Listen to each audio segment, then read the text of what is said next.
Hi there.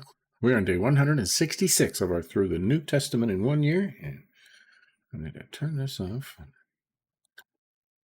Today we are starting Acts chapter 2. We did chapter 1 yesterday. Okay. And they're all in one place now, waiting as Jesus instructed them. And the Holy Spirit's coming. When the day of Pentecost arrived, they were all together in one place. And suddenly there came from heaven a sound like a mighty rushing wind, and it filled the entire house where they were sitting. And divided tongues as of fire appeared to them and rested. And tongues as of fire appeared to them, distributed among them, and rested on each one of them. And they were all filled with the Holy Spirit, and began to speak in other tongues as the Spirit gave them utterance. Right? Other tongues, other languages. Now there were dwelling in Jerusalem Jews, devout men from every nation under heaven. And at this sound the multitude came together, and they were bewildered, because each one was hearing them speak in his own language. Okay? And they were amazed and astonished, saying, "Are not all these who were speaking Galileans? And how is it that we hear each of us in our own native tongue?" Okay? And that means in their native speaking, like if you're from Ireland, they were speaking with the Irish accent and the dialect. Okay?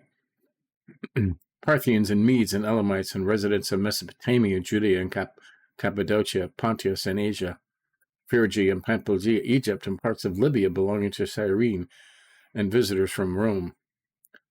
Now, I bet you all 100 of them, there was about 120 of them there, right? I bet they all, not just the 12 apostles. Okay, there's a lot of languages here. Egypt, parts of Libya, Cyrene, and visitors from Rome, both Jews and proselytes, Cretans and Arabians. We hear them telling in our own tongues the mighty works of God. And all were amazed and perplexed, saying to one another, "What does this mean?" But others, mocking, said, "They are filled with new wine." Right? They're drunk. But Peter, standing with the 11, lifted up his voice and addressed them, "Men of Judea, and all who dwell in Jerusalem, let this be known to you, and give ear to my words. For these people are not drunk as you suppose, since it's only the third hour of the day." That's about 9:30 in the morning.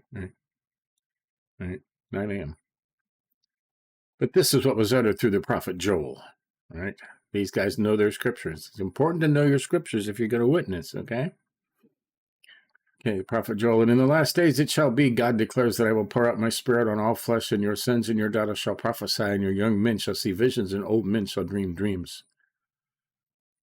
Even on my male servants and female servants, in those days I will pour out my spirit, so that they shall prophesy. And I will show wonders in the heavens above, and signs on the earth below, blood and fire and vapor of smoke. The sun shall turn to darkness, and the moon to blood, before the day of the Lord comes, the great and magnificent day. And it shall come to pass that everyone who calls upon the name of the Lord shall be saved." And there you go. See? 3 minutes. Mark that as complete. Take a peek ahead, right? The rest of the chapter, okay? And now he's going to start talking about Jesus, right? "Men of Israel, hear these words. Jesus of Nazareth, a man attested to you by God with mighty works and wonders, and the signs of God did through him in your midst, as you yourselves know. This Jesus, delivered up according to the definite plan and foreknowledge of God, you crucified and killed by the hands of lawless men. God raised him up, loosing the pangs of death, because it is not possible for him to be held by it. For David said concerning him," right? He gives a pretty good sermon there, right? And they added about 3,000 souls that day. 3,000. Pretty cool, huh?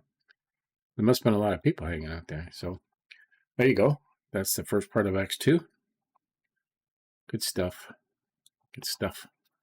So, and we're getting through this. Okay? An important part. Okay? It still says, as it says, right? "In the last days, I will pour out my spirit on all flesh." Okay? All flesh. Okay? "Son and your daughter shall prophesy, young men shall see visions, old men shall dream dreams." And I dream some dreams, I'll tell you what, because I'm an old man. even on my male and female servants. And in those days I will pour out my spirit, and they shall prophesy. And I will show wonders in the heavens above and signs on the earth below. So, kind of in the middle of it, aren't we? Last days. So there you go. Catch up on any you may have missed, especially yesterday if you want to start at Acts with us. Right. And the other ones are all listed down there. They're very short videos because this is the New Testament in a whole year, stretched it all out. So many times it's around 5 minutes. So there you go. Tomorrow we'll continue. Give us a like if you think about it. See you next time.